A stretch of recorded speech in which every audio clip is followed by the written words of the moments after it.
கிறிஸ்துவுக்குள் அருமையான சகோதர சகோதரிகள், சிறு பிள்ளைகள் அனைவருக்கும் உயிர்த்தெழுந்தே நம்முடைய ஆண்டவராகிய இயேசு கிறிஸ்து நாமத்தினால் இந்த கத்தினாலே உங்கள் யாவருக்கும் வாழ்த்துக்களை சொல்லிக் கொள்வதில் மிக்க மகிழ்ச்சியடைகிறேன். எனக்கு அன்பாந்தலே மீண்டுமாக இந்த நாளில் நாம் கர்த்தருடைய வசனத்தை ஆராய்ந்து பார்க்கும்படியாக தேவன் இந்த வாய்ப்பு தந்திருக்கிறார்.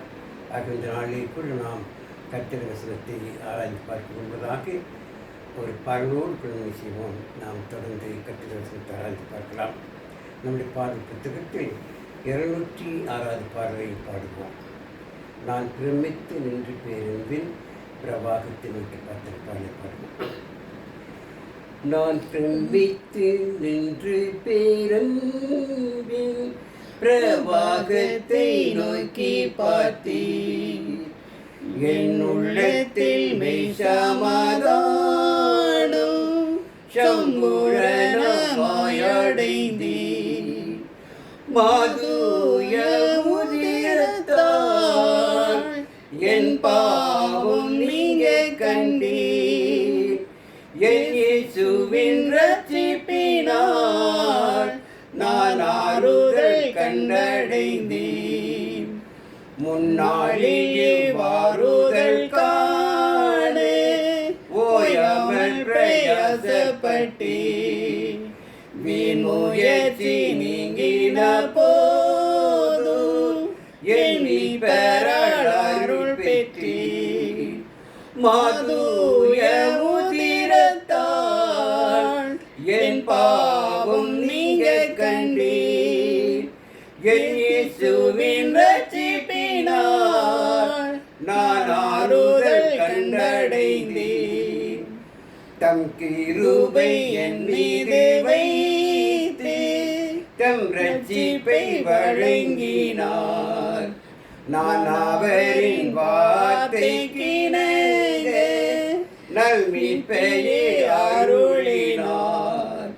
மாதுய உதிரத்தால் என் பாவம் நீங்க கண்டீர்.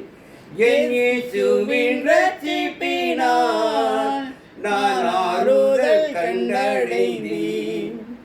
என் நேரமும் புண்ணியனாலே என் பக்கத்தில் விளங்குவார். தம் முகத்தின் அருள் பிரகாசம் என் பேரினில் வீசச் செய்வார். மாதுய உதிரத்தால் என் பாவம் நீங்க கண்டேன். என் இயேசுவின் ரட்சிப்பினால் நான் ஆறுதல் கண்டடைந்தேன். இருக்கும் மிகுந்த எங்கள் பரலோக பிதாவே, இந்த நாளும் உமது வார்த்தைகள் நாங்கள் தியானிக்கும்படியாலே ஒரு அரிய பெரிய சாக்கியத்தை தலைமைக்காக தோற்றிருக்கிறோம். தகப்பனே, உடைய வார்த்தை நாங்கள் பேசும் பொழுது நாங்கள் சுயமாக சொந்தமாக எதையும் பேசாமல் பரிசுத்த ஆவியாருடைய ஆலோசனைப்படி அவர் சொன்ன வார்த்தையின்றி நாங்கள் தெளிவாய் பேசத்தக்க ஞானத்தை எங்களுக்கு மீதாமைத்தாரும். கேட்பது உள்ளத்தில் அமை திறந்தருளும், பாதுகாத்துக்கொள்ளும். இயேசுவின் நாம் செவிக்கிற நல்ல பிதாவே, ஆமென்.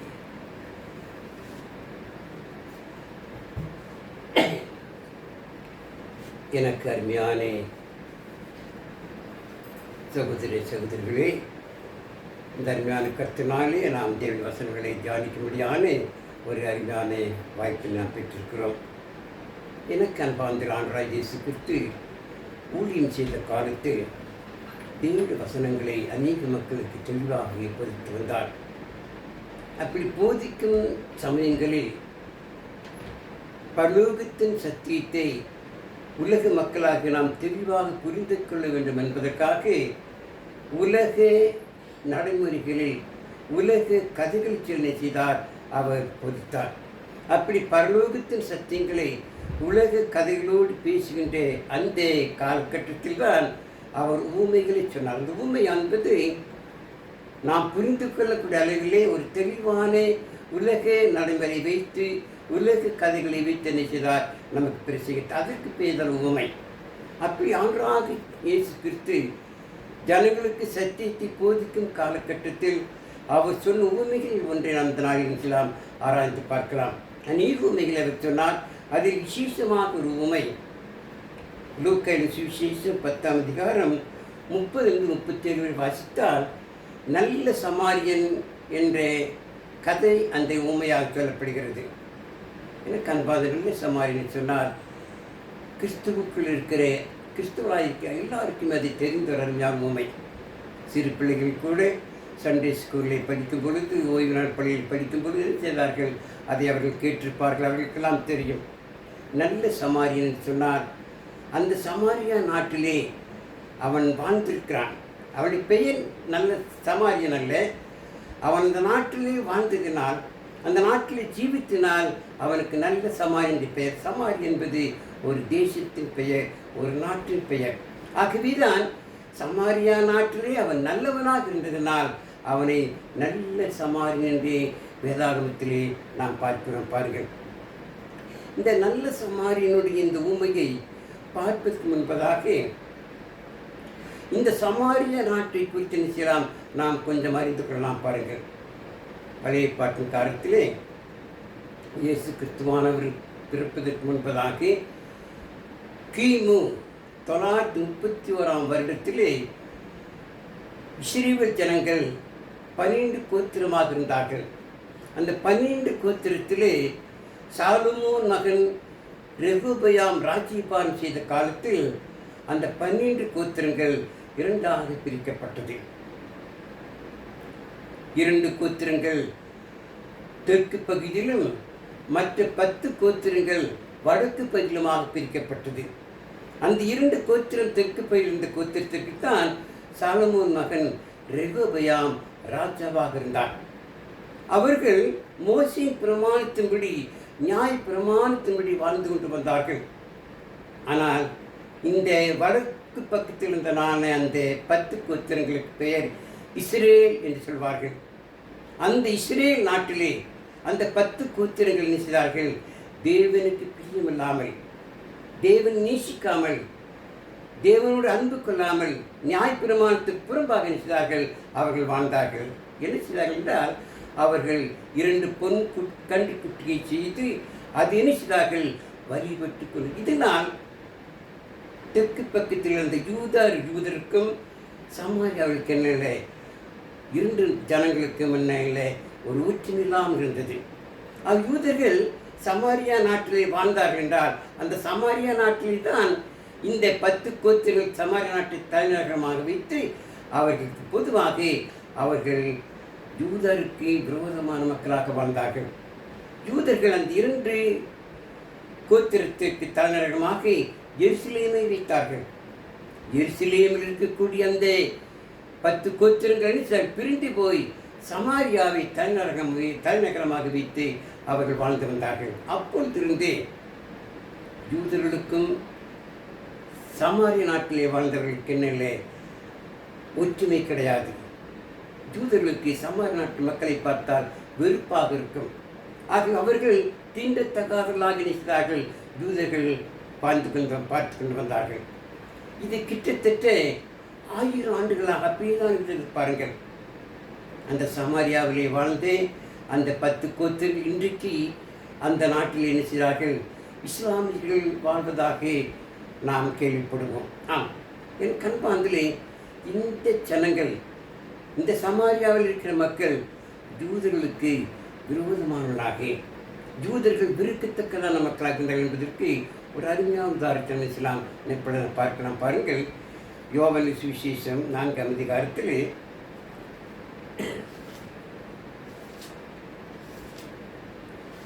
யோவான் 4ஆம் அதிகாரம்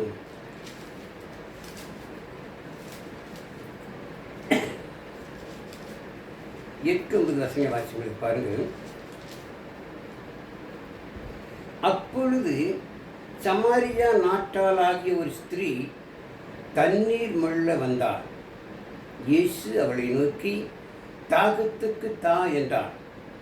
யூதர்கள் சமாரியுடனே சம்பந்தம் கலவாதலானபடியால் சமாரிய ஸ்திரீ அவரை நோக்கி, நீ யூதனாயிருக்கு சமாரிய ஸ்திரீயாகிய என்னிடத்தில் தாகத்துக்கு தா என்று எப்படி கேட்கலாம் என்றார். பாருங்கள், யூதர்கள் சமாரியருடன் செய்ய மாட்டார்கள், கலந்து கொள்ள மாட்டார்கள். சமாரியரோடு என்ன செய்ய மாட்டார்கள், அவரோடு பழக மாட்டார்கள். சமாரியை கண்டாலே யூதர்களுக்கு வெறுப்பாயிருக்கும். ஆகவே தான் இந்த சமாரிய நாட்டில் வந்த அந்த ஸ்திரீ கிணற்றில் வந்து தண்ணி மோண்டு கொண்டிருக்கும் வேளையில் ஆண்டவராகிய இயேசு கிறிஸ்து கலிலேயாவுக்கு போகும் பொழுது சமாரியா நாட்டு வழியாகத்தான் போக முடியும். அந்த சமாரியாவிலே அந்த கிணற்றடிகை அந்த ஸ்திரீயை பார்த்து அந்த ஸ்திரீயிடத்திலே எனக்கு தாகத்துக்கு தண்ணீர் கொடு என்று கேட்கிறார். அப்போது ஆண்டவர் கேட்ட பொழுது அந்த சமாரிய ஸ்திரீ ஆண்டவராகிய இயேசு கிறிஸ்துவை அறிந்ததனால், நீ யூதனாயிற்றே, என்னிடத்தில் எப்படி தாகத்துக்கு என்று தண்ணீர் கேட்கலாம் என்று சொல்லி அந்த ஸ்திரீ கேட்கிறார். அமரிமாகவே இந்த வேளையிலே யூதர்கள் சமாரியாவை தீண்டத்தகாத மக்களாக நினைத்தார்கள். இன்றைக்கு கூட நமது நாட்டிலே, இந்த உலகத்திலே கிட்டத்தட்ட 50 ஆண்டுகளுக்கு முன்பதாக தீண்டாமை இருந்து கொண்டிருந்தது. அதாவது சாதி வேறு, தாழ்த்தப்பட்ட மக்களுக்கு என்ன செய்ய மாட்டார்கள், தண்ணீர் கொடுக்க மாட்டார்கள். அப்படி தண்ணீர் கொடுத்தால் கூட அவர்களுக்கென்று ஒரு தனியான ஒரு பாத்திரத்தை, எத்தனை நாம் கேள்விப்பட்டிருக்கிறோம், அவர்களுக்கு தொட்டியிலே தண்ணீர் கொடுத்ததாக பார்க்கின்றோம். அவர்கள் பயன்படுத்துகிற அவருடைய கிணற்றிலோ அவருடைய குளத்தில் நினைச்சிக்கூடாதாம், தண்ணீர் மொண்டு எடுக்கக்கூடாது, அதை தொடக்கூடாது. தாகத்துக்கு தண்ணீர் கூட கொடுக்க மாட்டார்கள். அப்படி தாழ்த்தப்பட்ட மக்களாக தலித்து மக்களை என்ன செய்தார்கள், தீண்டத்தகவலாக்கினார்கள். இன்றைக்கு எவ்வளவு பரவாயில்லை. அதே போலதான் அந்த யூதர்கள் சமாரியாவை என்ன செய்தார்கள், தீண்டத்தகாத மக்களாக நினைத்துக் கொண்டிருந்தார்கள். காரணம் என்ன, அவர்கள் நியாய பிரமாணத்தில் நடக்காமல், மோசை பிரமாணத்தில் நடக்காமல் கன்று குட்டி செய்து அதை பொன் கன்று குட்டி செய்து அதை வணிக் கொண்டு வந்ததாக நாம் பார்க்கிறோம். இந்த 10 ராஜ்யத்திற்கு ராஜாவாக யெரொபெயாமே இருந்தார். அந்த 2 ராஜ்யமான தென் ராஜ்யத்துக்கு சாலமோன் மகன் ரெகொபெயாம் ராஜாவாக இருந்தார். ஆகவே யெரொபெயாமுக்கும் ரெகொபெயாமுக்கும் என்ன இல்லை, சம்பந்தம் இல்லாமல் இருந்தது. அந்த சமயத்தில் தான் ஆண்டவராகிய இயேசு கிறிஸ்து, இது இயேசு கிறிஸ்துக்கு முன்பதாக இந்த காரியம் பாருங்கள். ஆக சமாரியா நாட்டை குறித்து தெரிந்து கொள்வதற்காகத்தான் இதை நான் உங்களிடத்தில் சொன்னேன். சமாரியா மக்கள் இவர்களோடு நிச்சய மாட்டார்கள், கலந்து கொள்ள மாட்டார்கள். அந்த நிலைமையிலே ஆண்டவராகிய இயேசு கிறிஸ்து இந்த உண்மையை சொல்றார் பாருங்கள். இந்த உண்மையை சொல்வது நோக்கம் பாருங்கள், எதற்காக இந்த உண்மையை சொன்னார் அதையும் நாம் வாசிக்கலாம் பாருங்கள். அதே லூக்கா சுவிசேஷம் 10ஆம் அதிகாரம் 25 வாசிக்கலாம். அப்பொழுது நியாயசாஸ்திரி ஒருவன் எழுந்திருந்து அவரை சோதிக்கும்படி, போதகரே, நித்திய ஜீவனை சுதந்திரத்துக் கொள்ளும்படி படிக்க நான் என்ன செய்ய வேண்டும் என்று கேட்டான். இந்த நியாயசாஸ்திரி என்பவன் மோசேயின் நியாய பிரமாணத்தை நன்கு தெரிந்தவன், அறிந்தவன், மற்றவர்களுக்கு நியாயம் சொல்லக்கூடியவன், அவனுடைய பெரிய தலைவனாக தன்னை நினைத்துக் கொண்டிருந்தான். ஆகவே ஆண்டவராகிய இயேசுவை பார்த்து இயேசு கிறிஸ்துவை சோதிக்கும்படியாக, இயேசு கிறிஸ்துவை கேட்டால் இவர் சரியான பதில் சொல்வார் இல்லை என்பதை அறிந்து கொள்வதற்கு நினைக்கிறார். ஆண்டவராகிய இயேசு கிறிஸ்துவிலே இந்த கேள்வியை கேட்கின்றார். அதாவது நித்திய ஜீவனை சுதந்திரத்துக் கொள்ளும்படிக்கு நான் என்ன செய்ய வேண்டும்? அடுத்த வசனத்தில் பாருங்கள், 26ஆம் வசனத்தில் ஆண்டவர் கேட்கின்றார். அதற்கு அவர், நியாயப்பிரமாணத்தில் என்ன எழுதியிருக்கிறது, நீ வாசித்திருக்கிறது என்ன என்றார். நியாயப்பிரமாணத்தை வாசித்திருக்கிறாயே, மோசேயின் பிரமாணத்தில் ஜீவிக்கிறாயே, அது நியாயப்பிரமாணத்தில் என்ன எழுதியிருக்கிறது, அது உனக்கு தெரியாதா என்று சொல்லி ஆண்டவர் கேட்கிறார். அதற்கு அவன் பதில் சொல்லி பாருங்கள். அவன் திருத்திரமாக, உன் தேவனாய கர்த்தரிடத்தில் உன் முழு இதயத்தோடும், உன் முழு ஆத்மாவோடும், உன் முழு பலத்தோடும், உன் முழு சிந்தையோடும் அன்பு கூர்ந்து, உன்னிடத்தில் அன்பு கூறுவது போல பிறரிடத்திலும் அன்பு கூர்வாயாக என்று எழுதியிருக்கிறது என்றார். ஆண்டவர் கேட்ட கேள்விக்கு அவன் சரியான நியாயமான பதிலை சொன்னான். அவர் அவனை நோக்கி, நிதானமாக உத்தரவு சொன்னாய், அப்படியே செய், அப்பொழுது பிழைப்பாய் என்றான். சரியாக பதில் சொன்னாய், நிதானமாக பதில் சொன்னாய், அப்படியே போய் செய், உன்னை நேசிப்பது போல் என்ன செய், பிறனையும் நேசி என்று சொல்லி ஆண்டவர் சொல்லும் பொழுது இவன் மீண்டும் ஆகாரிடத்தில் கேட்கிறான்.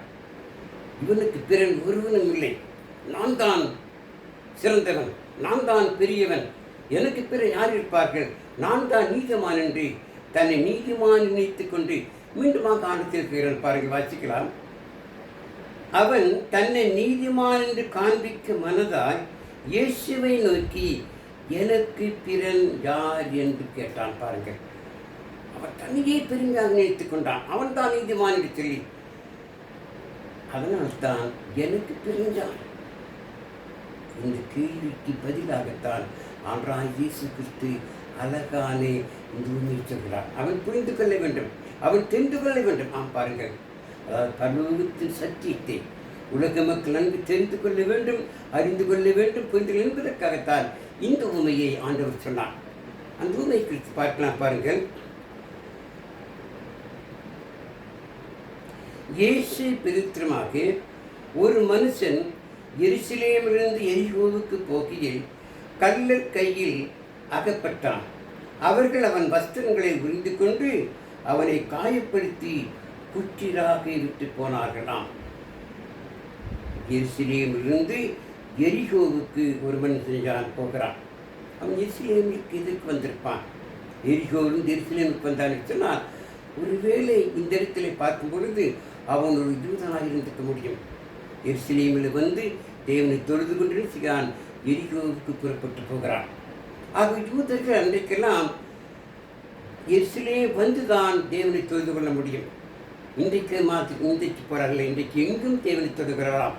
அன்றைக்கெல்லாம் யூதர்கள் வெவ்வேறு தேசத்தில் வாழ்ந்திருந்தாலும் தேவனை தொழுது வேண்டும் என்றால் எருசலேம் வந்து எருசலேம் தேவாலயத்தில் தான் தேவனை செய்வார்கள், தொழுது கொள்வார்கள். அன்றைக்கு யூதர்கள் 3 பண்டிகை விசேஷமாக கொண்டாடுவார்கள். அந்த பண்டிகை கொண்டாடுவதற்கு எருசலேமுக்கு தான் வருவார்கள். அதாவது ஆசரிப்பு கூடாத பண்டிகை, பஸ்கா பண்டிகை, பெந்தேகோஸ்து, இந்த 3 பண்டிகைகளை செய்வார்கள். எருசலேமில் வந்து தான் தொழுது கொண்டாடுவார். அதே போலதான் இந்த மனிதன் எருசலேமிலிருந்து எரிகோவுக்கு புறப்பட்டு போகையில் கள்ளர்கள் அவனை காயப்படுத்தி அவனுடைய துணிகளை வஸ்திரங்களாம் உரிந்து கொண்டு அவனை குற்றிராக விட்டு போனார்கள். இந்த கள்ளர்கள் சொன்னார், தேவனுக்கு புறம்பான மனிதர்கள். ஒருவேளை இவர்கள் சமாரியா நாட்டிலே வாழ்ந்தவர்களாக இருக்கக்கூடும், தேவனுக்கு விரோதமான மக்களாக இருந்திருக்கக்கூடும், தேவனை நேசிக்காத மக்கள் இருக்கக்கூடும். இவர்கள் பிசாசின் பிள்ளைகளாக இருக்கிறார். ஆகவேதான் இந்த கள்ளர்கள் அவனை அடித்து அவனை துணிமணிகளாம் எடுத்து அவன் நிர்வாணமாக இருக்கிறார்கள், குச்சிராக விட்டு போன. காயம் என்றால் அவனுக்கு எத்தனை அடி அடித்திருக்கலாம், உயிர் போகிற அளவுக்கு அவனை அடித்து குச்சிராக விட்டு போனார்கள். இந்த கதையை அந்த ஞாசத்திற்கு விட்டுக்கொண்டு லோமையை கேட்டுக்கொண்டிருக்கிறான்.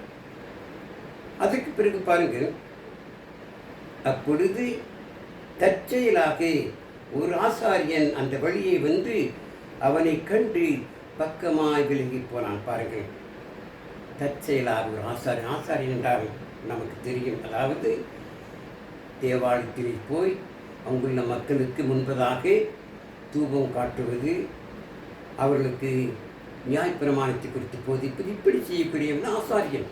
இந்த ஆசாரியன் கூட யூத ஜனங்களோடு கூட பிறந்த 12 கோத்திரத்தில் இவரும் ஒருவன். அந்த ஆசாரியர்களை லேவி கோத்திரத்தில் தான் செய்வார்கள், தேர்ந்தெடுப்பார்கள். ஆகவே லேவி கோத்திரம், யூதா கோத்திரம் எல்லாம் ஒரு குடும்பத்தின் பிள்ளைகள், யாக்கோபுக்கு பிறந்தவர்கள். ஆனால் அப்படி இருந்து கூட அந்த ஆசாரியன் அந்த குச்சிராக கிடந்த அந்த மனிதனை பார்த்து பக்கமாக விலகி போனான். ஏன்? ஒருவேளை அவசரமாக அவன் தேவாலயத்தில் போய் அவன் அங்கு வேலை செய்ய வேண்டும், அல்லது தான் போட்டிருக்கிற துணி அவனை போய் தொடும் பொழுது ஏதாவது கையிலே கரை இரத்தமாகிவிடும், அல்லது என்ன செய்திருக்கலாம், அவனை போய் பார்த்து ஏதாவது என்னை மற்றவர்கள் வந்து தவறாக புரிந்து கொண்டு என்னை ஏதாவது சொல்லிவிடுவான் என்று பயந்து கூட என்ன செய்திருக்கலாம். அவன் அண்டை போகாமல் அவன் புறப்பட்டு போகிறான். பாருங்கள், அடுத்ததாக அடுத்த வசனத்திலே அந்தபடியே ஒரு லேவியனும் அந்த இடத்துக்கு வந்து அவனை கண்டு பக்கமாய் விலகி போனான். லேவியன் என்று சொன்னார், லேவி கோத்திரத்திலிருந்து தான் ஆசாரியனை தேர்ந்தெடுப்பார்கள். ஒரு லேவியன் கூட இந்த ஆசாரியனுக்கு தேர்ந்தனாக இருக்கலாம். ஆசாவை புறப்பட்டு போவதை இந்த லேவியன் பார்த்திருக்கலாம். அப்படி பார்த்த பொழுது அந்த லேவியன் நினைச்சுதான், அவரே போகிறாரை பார்க்காமல் நாம் ஏன் போய் பார்க்க வேண்டும், நாம் ஏன் போய் கவனிக்க நினைச்சுதான் அவனும் பக்கமாக நினைச்சுதான் விலகி போய்விட்டான். அடுத்ததாக பாருங்கள், பின்பு சமாரியன் ஒருவன் பிரயாணமாய் வருகையில் அவனை கண்டு மனத்துரி. பாருங்கள், சமாரியாவிலே யூதருக்கு விரோதமான மக்கள் தான் வாழ்ந்து கொண்டிருக்கிறார்கள். தேவனுடைய வசனத்துக்கு எதிரான மக்கள், நியாயப்பிரமாணத்துக்கு புறம்பான மக்கள் வாழ்ந்து கொண்டிருக்கிறார்கள். ஆக இந்த சமாரிய நாட்டில் மக்களுக்கு யூதர்களுக்கு என்ன இல்லை, சம்பந்தமே கிடையாது. ஆனால் இந்த நல்ல இந்த சமாரியன் படுத்து கிடந்த குச்சிராய் கிடந்தே அவனை பார்த்து மனத்துருகி என்றால் இறக்கப்பட்டு அவனை பார்த்து அவனுக்கு என்ன, அஜிஜோ இவன் இப்படி படுத்து கிடக்கிறானே குச்சிராய், ஒருவேளை இந்த நல்ல சமாரியன் போகும் பொழுது அவன் தண்ணீர் ஒருவேளை கத்திருக்கலாம், முனைகிருக்கலாம், அவன் சாவின் விளிம்பில் இருந்து கொண்டு கதறிக்கொண்டிருந்திருக்கலாம்.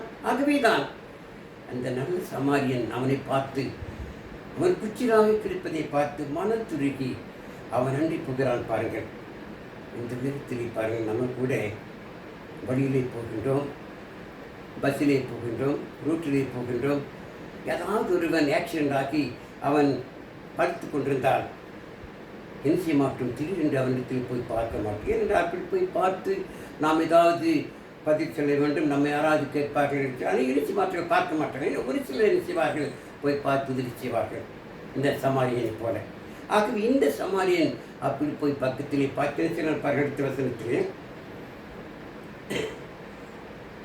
கிட்ட வந்து, அதாவது அந்த குச்சிராய் கிடந்தவனுக்கு கிட்ட வந்து அவனுடைய காயங்களில் எண்ணெயும் திராட்சரசமும் வார்த்து காயங்களை கட்டி அவனை தன் சுய வாகனத்தின் மேல் ஏற்றி சத்திரத்தில் கொண்டு போய் அவனை பராமரித்தான். பாருங்கள், இந்த சமாரியன் ஒருவேளை அவன் யூதனாய் என்று அவனுக்கு தெரிந்திருக்க தெரியாது. ஆனால் யூதனாய் இருந்தாலும் கூட அந்த சமாரியன் மனத்துருகி அந்த மனிதனை அவன் கிட்ட போய் அவனை பார்த்து, இவனை கண்டு கொண்டு வந்தே திராட்சரசத்தையும் இவனை கண்டு கொண்டு வந்தே என்னையும் அவனுக்கு வார்த்து அவன் காயங்களை கட்டி என்ன செய்கிறான், அவனை எடுத்து தன் சுய வாகனத்தில் வைத்து என்ன செய்தான், சத்திரத்தில் கொண்டு போய் பராமரிக்கின்றான். எவ்வளவு பெரிய அருமையான இறக்கம் பாருங்கள், எவ்வளவு நன்மையான காரியம் பாருங்கள். இந்த நல்ல சமாரிய நாட்டில் எல்லாரும் கற்றாயிருந்தால் கூட அவன் ஒரு நல்லவனாக இருக்கிறான். பாருங்கள், ஒரு இரக்கமுள்ளவனாக, தேவனுக்கு பயந்தவனாக, மனதுருகக்கூடியவனாக இருந்திருக்கிறான். ஆகவேதான் அந்த குற்றிராய் கிடந்த மனிதனை போய் பார்த்து அவனுக்கு திராட்சரசம் கொடுத்து எண்ணெய் பூசி அவன் காயங்களை கட்டி தன் சுய வாகனத்தில் ஏற்றி அமர்த்து உட்கார வைத்து அவனை அழைத்து போகிறான். அழைத்து போய் அந்த சத்திரத்திலே கொண்டு போய் விடுகின்றான். சத்திரம் என்றால் அதாவது இன்றைக்கு நாம் ஆங்காங்கு பார்க்கிறோம் அல்லவா, சுகாதார நிலையம், அதாவது சின்ன சின்ன ஆஸ்பத்திரிகள் இருக்கிறார்களவா, அந்த மாதிரி கிளினிக் சொல்வார்கள். அப்படிப்பட்ட கிளினிக் போல அங்கு ஒரு சின்ன சத்திரம் இருந்திருக்குது. அங்கு கொண்டு போய் வைத்தார்கள். அந்த சமாரியன் அந்த குச்சிராய் கிழதனை கொண்டு போய் அங்கு விட்டு அவனை பராமரிக்கிறார். பராமரித்தது மாத்திரம் அடுத்த வசனத்திலே, மறுநாளிலே தான் புறப்படும் போது 2 பணத்தை எடுத்து சத்திரத்தான் கையில் கொடுத்து, நீ இவனை விசாரித்துக்கொள், அதிகமாக ஏதாகிலும் இவனுக்காக செலவழித்தால் நான் திரும்பி வரும்போது அது உனக்கு தருவேன்னு நான் பார்க்கிறேன். அவனுக்கு எவ்வளவு அஞ்ஞான குணம். மறுநாளிலே சொல்லும் பொழுது அந்த ராத்திரி முழுவதும் அந்த சமாரியன் அவன் கூடவே இருந்திருக்கிறான். பாருங்கள், எவ்வளவு உதவியாக, எவ்வளவு பாதுகாப்பாக. ஒரு சமாரியன் அவன் எங்கேயோ புறப்பட்டு போனவன், தன் வேலையெல்லாம் விட்டு தன் போகிற காரியத்தெல்லாம் மறந்துவிட்டு இந்த குச்சிராய் கிடந்த இவனுக்காக அந்த இரவெல்லாம் இருந்து அவனை பராமரிக்கின்றான், அவனை பார்க்கின்றான்.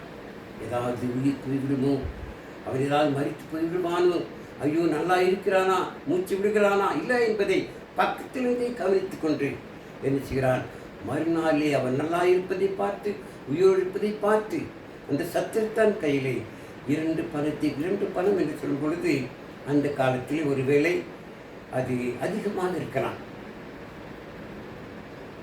ஒருவேளை எவ்வளவு பணம் நமக்கு தெரியாது. அது வேத அறிஞர்கள், வேத ஆராய்ச்சிகள் கண் சொல்கிறார்கள், அது 2 மாத சம்பளம் எடுத்தது.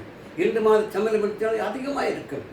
அவ்வளவு பணத்தை கொடுத்தது மாத்திரமில்லை, நீர் அவனுக்கு எவ்வளவு செலவழித்தாலும் சரி, அவனுக்கு மருந்து பார்க்கும்பொழுது எவ்வளவு பணம் செலவானாலும் சரி, நான் திரும்பி வந்து உமக்கு தருகிறேன்னு சொல்லி அந்த சத்தத்தின்காரன் இதை சொல்லிவிட்டு அவன் புறப்பட்டு போகிறான். இந்த சமாரியுடைய ஒரு அருமையான காரியத்தை பாருங்கள். இதை நீங்கள் நான் செய்ய வேண்டும். பல அடுத்ததை பார்க்கும் பொழுது அப்படி செய்த பிற்பாடு ஆனால் இயேசு கிறிஸ்து அந்த ஞானசாஸ்திரத்தில், இந்த ஞானசாஸ்திரத்தில் இதை சொல்லிக் கொண்டிருக்கிறார். ஞானசாஸ்திரத்தில் ஆண்டவர் இதை சத்தியத்தை பொய்த்துக் கொண்டிருக்கிறார். இந்த ஞானசாஸ்திரி பார்த்து என்ன செய்கிறார் பாருங்கள். இப்படி இருக்க கல்லற்கையில் அகப்பட்டவனுக்கு இந்த 3 பேரில் எவன் பிறனாயிருந்தான் உனக்கு எப்படி தோன்றுகிறது? அந்த நியாயசாஸ்திரத்தில் ஆண்டவர் கேட்கின்றான். தன்னை நீதிமானி சொன்னான் அல்லவா, அவனத்தை பார்த்து உனக்கு எப்படி தெரிகிறது?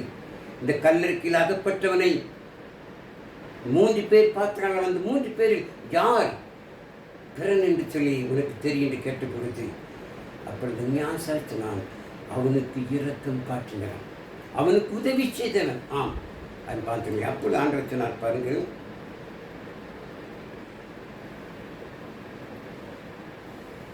நீயும் போய், இயேசு அவரை நோக்கி, நீயும் போய் அப்படியே செய் என்றார்.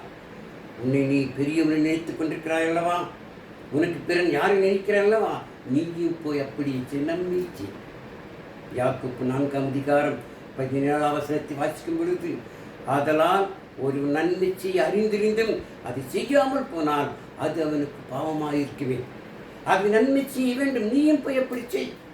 எனக்கு அன்பாலே நீங்களும் நானும் கூட கிறிஸ்துவுக்குள் ஜீவிக்கிறோம் என்றால் மற்றவர்களுக்கு நன்மை செய்யக்கூடாது இருக்க வேண்டும், மற்றவர்களுக்கு உதவி செய்யக்கூடாது. அது யாராக இருந்தாலும் சரி, நம்ம நேசிக்கிறவர்களுக்குத்தான், நமக்கு உதவி செய்வதுதான் நன்மை செய்யணும் அல்ல. நம்ம கண்ணீனாக இருந்தாலும் கூட, நமக்கு விரோதியாக இருந்தாலும் பெண் செய்வோம், அவருக்கு நாம் நன்மை செய்வோம். அது நீதிமான், அந்த நீதிமான் என்று சொல்லக்கூடிய அந்த ஞானசாஸ்திரி ஆண்டவர் சொன்னார், நீயும் போய் அப்படியே செய்ய சொல்லி அன்பான இயேசு கிறிஸ்து கூறும்பொழுது பாருங்கள். மத்தேயு 5ஆம் அதிகாரத்தில் வாசிக்கலாம். மத்தேயு 5ஆம் அதிகாரத்திலே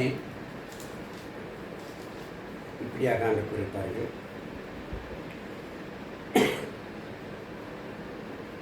43 வாசனம் பாருங்கள். உனக்கு அடுத்தவனை சிநேகித்து உன் சத்துருவை பகைப்பாயாக என்று சொல்லப்பட்டதை கேள்விப்பட்டிருக்கிறீர்கள். நான் உங்களுக்கு சொல்லுகிறேன், உங்கள் சத்துருக்களை சிநேகியுங்கள், உங்களை சபிக்கிறவர்களை ஆசீர்வதியுங்கள், உங்களை பகைக்கிறவர்களுக்கு நன்மை செய்யுங்கள், உங்களை நிந்திக்கிறதுக்காகவும் உங்களை துன்பப்படுத்துவதற்காகவும் ஜெபம் பண்ணுங்கள். இப்படி செய்வதனால் நீங்கள் பரலோகத்தில் இருக்கிற உங்கள் பிதாவுக்கு புத்திராயிருப்பீர்கள். அவர் தீயோர் மேலும் நல்லோர் மேலும் தமது சூரியன் உதிக்க பண்ணி நீதியுள்ளவர்கள் மேலும் அநீதியுள்ளவர்கள் மேலும் மழையை பெய்ய பண்ணுகிறார். உங்களை சிநேகிக்கிறவரையே நீங்கள் சிநேகிக்கலானால் உங்களுக்கு பலனில்லை, ஆயக்காரும் அப்படியே செய்கிறார் அல்லவா. உங்கள் சகோதரி மாத்திர வாழ்த்துகிறானால் நீங்கள் விசேஷம் செய்கிறது என்ன, ஆயக்காரும் அப்படி செய்கிறார் அல்லவா. ஆகையால் பரலோகத்தில் இருக்கிற உங்கள் பிதா பூர்ண சர்க்குராய் இருக்கிறது போல நீங்களும் பூர்ண சர்க்குராய். நாம் எவ்வளோ அருமையானே வார்த்தை. நல்ல சமாரியன் அப்படி செய்தான்.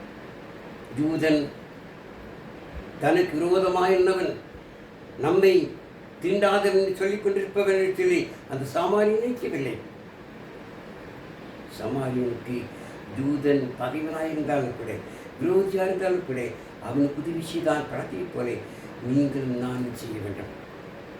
திருவள்ளுவர் சொன்னார், இன்னார் செய்தாரே ஒருத்தர் அவர் நானே நன்மையும் செய்து விடலாம். இது அருமையான குரல். நமக்கு துன்பம் செய்தாலும் கூட, நமக்கு தீமை செய்தாலும் கூட அவர்கள் விற்கப்படும்படி நன்மை சாமி நீங்கள் அப்படித்தான் செய்ய வேண்டும். பருவத்து தேவன் அதைத்தான் செய்தார். பருவத்தேவன் மழையை பெய்ய வைக்கிறார், சூரியன் உதிக்க வைக்கிறார். அந்த சூரியன் எல்லாருக்கும் வச்சு தெரிகிறது, மழை எல்லாருக்கும் பெய்கிறது. அது நீங்கள் நான் அப்படித்தான் இருக்க வேண்டுமா? சத்துருவா இருந்தாலும் கூட, விரோதியாக இருக்கிறாங்க சினிமாவை நேசிக்க வேண்டும். இதை ரோமர் சிலை கருது முடித்து எழுதியிருப்பார். ரோமர் 12ஆம் அதிகாரத்தில் திருத்துவோம்.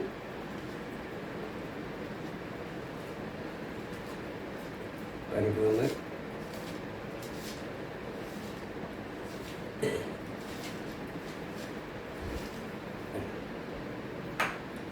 அன்றியும் உன் சத்துரு பசியாக இருந்தால் அவனுக்கு போதனை கொடு, அவன் தாகமாக இருந்தால் அவனுக்கு பானம் கொடு.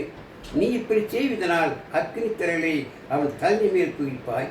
நீ தீமையினால் வெல்லப்படாமல் தீமையை நன்மையினாலே வெல்லாம். எவ்வளவு அருமையான வசனம் பாருங்கள். ஆகவே நீங்களும் நானும் நன்மை செய்யுங்கள். இந்த நல்ல சமாரியனை போல தர்மியான இந்த நல்ல ஊமை உலக மக்கள் எவ்வளவு ஒரு அருமையான கதை பாருங்கள், அருமையான ஊமை. கிறிஸ்துவுக்கு நீங்கள் நானும் நன்மை செய்யுங்கள். ஏற்கனவே பார்த்தோம் யாக்கோப்பு 4:17 ஒரு நன்மை செய்ய அறிந்திருந்தும் அது செய்யாமல் போனால் அது அவனுக்கு பாவமாயிருக்கும். ஆமரிமாடி நீங்கள் நானும் சத்துவாக இருந்தாலும் சரி, நமக்கு விரோதியாக இருந்தாலும் சரி, நம்மை சபிக்கலாக இருந்தாலும் சரி, அவருக்கு நாம் நன்மை செய்ய வேண்டும், உதவி செய்ய வேண்டும். 2ஆம் நாளைக்கு ஞாயிற்றுக்கிழமை ஆண்டவராகிய இயேசு கிறிஸ்து நம்ம நியாயம் விசாரிக்கும்போது இப்படித்தான் விசாரிப்பார் பாருங்கள். மத்திய 25ஆம் அதிகாரம் 31 வாசிப்போம் சொன்னார். ஆண்டவராகிய இயேசு கிறிஸ்து சிங்காசனத்தில் வந்து அவர் நியாயாதிபதியாக ஜனங்கள் நியாயம் தீர்ப்பார். அப்பொழுது ஆடு மேய்க்கிறவன் வெள்ளாடு தனியாக செம்மறியாடி தனியை பிரிப்பது போல அந்த ஜனங்களை அவர் பிரிப்பார்.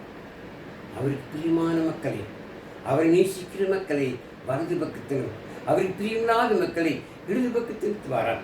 அப்படி வலது பக்கத்தில் பார்த்து வாருங்கள், என் பிதா வாசிக்கப்பட்ட உங்களுக்காக ஏற்படுத்தப்பட்ட அந்த நித்திய ராஜ்யத்தை சென்று கொள்ளுங்கள். நான் பசியாக இருந்தேன், எனக்கு நீங்கள் போதனை கொடுத்தீர்கள். நான் தாகமாக இருந்தேன், என் தாகத்தை தீர்த்தீர்கள். நான் வஸ்திரம் இல்லாதிருந்தேன், எனக்கு நீங்கள் வஸ்திரம் கொடுத்தீர்கள். நான் வியாதியில் என்னை வந்து பார்த்து கேட்பாராம். அப்பொழுது அந்த ஜனங்கள் ஆண்டவரை பார்த்துக்க, எப்பொழுது ஆண்டவரே நீ பசியாக இருந்து நாங்கள் உமக்கு போதனை கொடுத்தோம், எப்பொழுது ஆண்டவரே நீ தாகமாக இருந்து என் தாகத்தை தீர்த்தம் என்ற ஜனங்கள் கேட்பாராம். அப்போ ஆண்டவர் சொல்வார், இந்த சிறியில் ஒருவனுக்கு நீங்கள் எதை செய்தீர்களோ அது எனக்கு ஆமரிமார்கள். எவ்வளவு அருமையான உமை, நல்ல உமை. ஆகவே தான் இந்த நல்ல சமாரியன் உமை மிக சிறந்தது, அருமையானது பாருங்கள். அது நீங்கள் நானும் சத்தியத்தை கேட்பது மாத்திரமில்லை, கிறிஸ்துக்கு ஜீவிப்பது மாத்திரம் நானும் மட்டும் மற்றவர்களுக்கு உதவி செய்ய வேண்டும், மற்றவர்களுக்கு இறங்க மனம் உருக வேண்டும். நம்ம நானும் மட்டும் மற்றவர்களுக்கு உதவி செய்ய வேண்டும். அப்படி செய்தால் பரலோகத்தின் தேவன் கணேசலாம் புத்திராக இருக்கலாம். இது ஒரு அருமையான ஒரு ஊமை பாருங்கள். இந்த ஊமையை நாம் என்ன செய்யணுமாம், அதை கேட்பதோடு மாற்ற அதுபடி செய்ய வேண்டும். கேட்டு நீங்களும் கூட இந்தப்படி செய்யும்படியாக ஆண்டவராகிய இயேசு கிறிஸ்து அந்த ஞானசாஸ்திரி அப்படி இங்கேயும் போய் அப்படியே செய். ஆக நாமும் கூட நன்மை செய்வோம், மற்றவர்களுக்கு உதவி செய்வோம், தீமை செய்யாமல் பாவம் செய்யாதபடி நமக்கு வாய்ப்பு கிடைக்கும் பொழுது நன்மை செய்வோம். தேவன் தன் வசனங்களையும் கேட்ட மாதிரி ஆசிப்பார். வன்பாந்த கவனத்துக்கு நன்றி நான் சொல்கிறேன். அடுத்தபடியாக நான் ஜெபித்து இதை முடித்து ஜெபம் செய்வோம். இறக்கம் மிகுந்த எங்கள் பரலோக பிதாவே, இந்த நாளும் உமது வசனங்கள் நாங்கள் தியானிக்கத்தக்க தேவரித்தந்த மேலான பெரிதான பிரிவுக்காக நன்றியோடு கொடுத்திருக்கிறோம். பிதாவை நாங்களும் கூட நல்ல சமாஜம் உண்மையின் மூலமாக நல்லது சத்தியத்தை கற்றுக்கொண்டோம். இதை மற்றவர்கள் சொல்லத்தக்க வாய்ப்பளித்தார்கள். இதை கேட்கிறப்பா அநேக கேட்கும்படியாக அவர் புது விஷயத்துக்கெல்லாம் நல்ல செய்யும். கேட்ட எங்களை ஆசித்து காத்துக்களும் எங்களாடி பாவப்பட்டு தயவாக மனிதன் இவை அனைத்தையும் எங்கள் அருமையான ஆண்டவர் இயேசு கிறிஸ்துவின் விலையேறி பெற்றின்ப நாமத்தில் கெஞ்சி மண்டாடுகிறோம் எங்கள் ஜீவனல்ல பிதாவே.